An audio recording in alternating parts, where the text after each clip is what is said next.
Bonjour à tous, c'est Nicolas Pomarède. Alors, je suis sur le titre Zoom, le fameux Zoom. Et je vais l'acheter ici.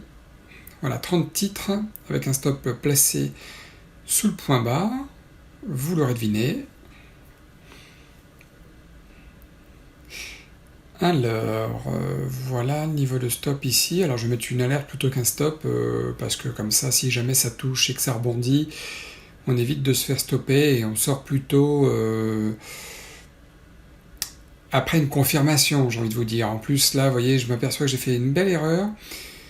Les indices sont quand même bien baissiers, mais c'est pas ça mon erreur principale. Là, j'avoue que j'ai pris ce trade un peu sur l'instinct et on va voir comment ça se passe, mais sinon je vous dirai à la fin de cette vidéo l'erreur que j'ai faite et et pour laquelle je suis embêté parce que j'ai pas tellement envie de sortir. Vous voyez, si ça casse ce niveau-là, ce niveau d'achat, il est possible que ça monte comme je l'espère, mais j'ai fait une erreur, je pense. J'ai fait une erreur, je pense, donc je vais attendre de voir ce que ça donne. Il y a des fois où je sors automatiquement parce que je me dis je me suis trompé, j'arrête, mais vous allez voir. Alors voilà, là c'est très mauvais. Cette sensation en plus d'être parti, d'être rentré dans le trade vraiment au pire moment. Hein, j'ai pas gagné un centime sur le trade, j'ai pas respiré sur le trade, donc je vais sortir avec une perte de 193 $. Vous voyez, il y avait plus de vendeurs dans le carnet d'ordre qu'il y avait d'acheteurs, donc très mauvais trade pour moi. Par contre, je le short tout de suite avec un stop inversement, un stop au niveau où je suis rentré. Vous allez voir après. Je pense qu'il va plutôt baisser que monter ce titre en fait, même si sur le fond il est haussier. Vous le verrez d'ailleurs à la fin de la vidéo, je vais vous montrer le contexte.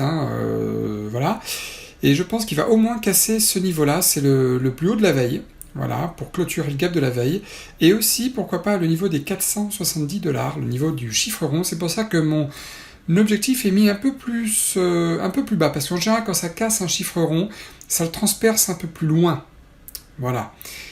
Alors, vous voyez, je vais même mettre, là, on se retrouve quelques minutes après. Décidément, le titre, il a un peu du mal. Je vais même mettre un objectif plus bas que ça. Un objectif avec un peu plus de 400 $ de gain, j'espère, si ça se passe bien, ce qui nous fait en fait juste un risk reward de 1 pour 2, puisque là je risque presque 200 $, donc risk reward de 1 pour 2.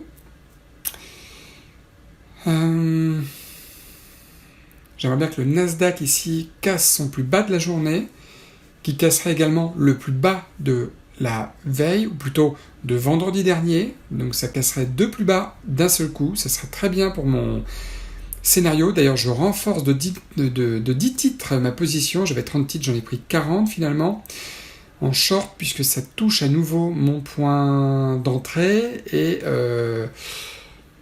il semblerait que les vendeurs soient plus forts que les acheteurs.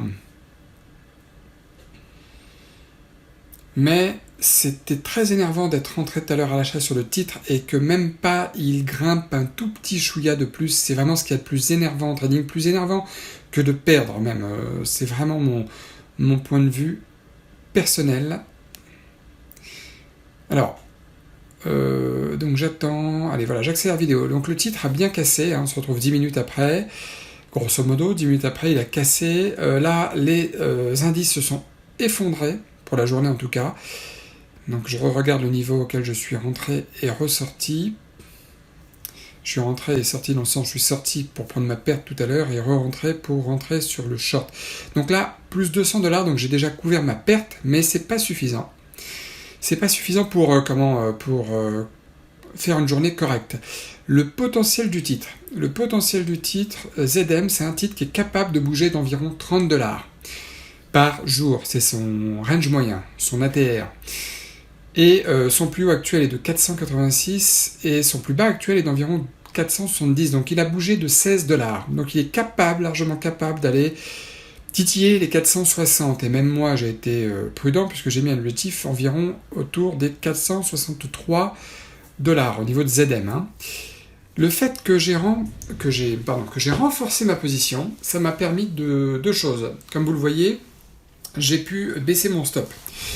Deuxième chose, j'ai un objectif qui n'est pas le même, c'est plus 400 et quelques dollars, c'est 540 dollars.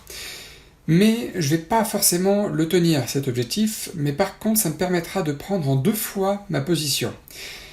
Je vais sans doute prendre 30 titres de bénéfices dès que j'aurai... Vous voyez là on est à plus de 300 dollars de gain latent là, c'est très très bien. Si je sors maintenant je suis à plus 110 dollars sur la journée, plus 120, mais je vais attendre un peu plus, là il faut vraiment que je compense un peu.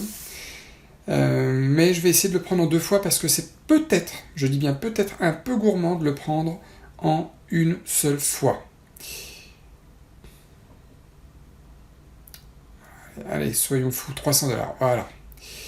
Ici on est bien, je pense, on est très bien. Alors là il y a un petit pullback qui se fait, on est sur un graphique 1 minute.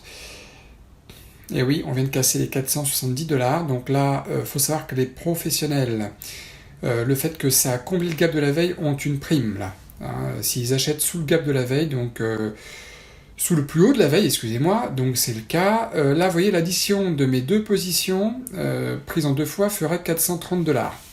30 titres pour 300 dollars et 10 titres supplémentaires pour 135 dollars. Donc ça fait l'objectif que j'avais au début, donc qui est un excellent objectif par rapport au risque qui est maintenant plus que de 100 dollars. Et oui, parce que j'ai baissé mon stop. Alors, allez-y, s'il vous plaît, zoom, exécutez-moi. Ouh, j'ai fait être exécuté. Voilà, c'est fait. 300 dollars dans la poche, donc là c'est très bien, plus une position.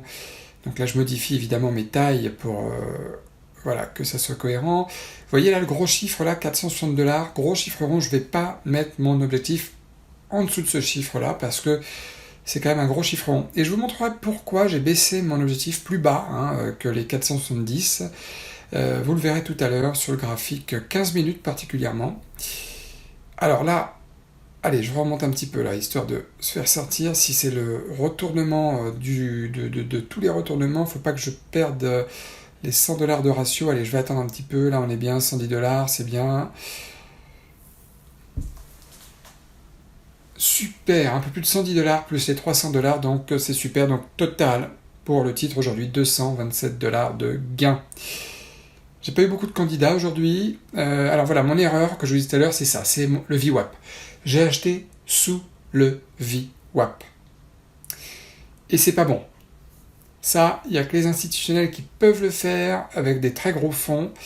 Et après, le boulot, normalement, c'est d'acheter au-dessus du VWAP quand le marché est vraiment lancé, quand il est vraiment impulsif. Mais c'est une erreur. Voilà. Alors, on se retrouve sur le graphique jour. Voilà, la veille, enfin vendredi dernier, il y avait une bougie impulsive verte, et les gens se sont dit super, c'est le moment du rebond, et donc aujourd'hui je me lance. Mais sauf qu'aujourd'hui les indices étaient très baissiers, donc vous voyez cette bougie rouge, à l'heure où je vous parle, est toujours baissière. Donc c'est parce que les indices sont baissiers, donc il y a une petite correction aujourd'hui, c'est comme ça ne veut pas dire que la tendance de fond est baissière, mais vous voyez cette bougie-là, en 15 minutes, c'est une bougie qui est très faiblarde par rapport à la suivante, qui est vraiment plus intéressante, et c'est là que j'ai dit, il faut que je me positionne à la baisse. Avec cette bougie de retournement là, en 15 minutes, qui avale les 2 autres, j'ai dit, le marché a tenté de remonter, mais il ne l'a pas fait. Voilà, j'ai vu cette bougie en 15 minutes, cette petite bougie verte trop faiblarde, et j'ai dit, il ne faut pas hésiter à changer d'avis. Il ne faut pas hésiter à changer de stratégie, même si sur le fond, la tendance était haussière. Et j'aime pas trop faire ça, mais c'est vraiment parce que, bon, c'est l'expérience déjà, et puis parce que le VWAP était bien, les indices étaient bien, tout était bien, quoi. Donc, c'est vraiment pour cette raison-là que je l'ai fait, et pas une autre. Et surtout, money management, voilà, de tenir sa position pour vraiment avoir un résultat final satisfaisant. Bon, en attendant, excellente fin de soirée à tout le monde, et puis à très bientôt.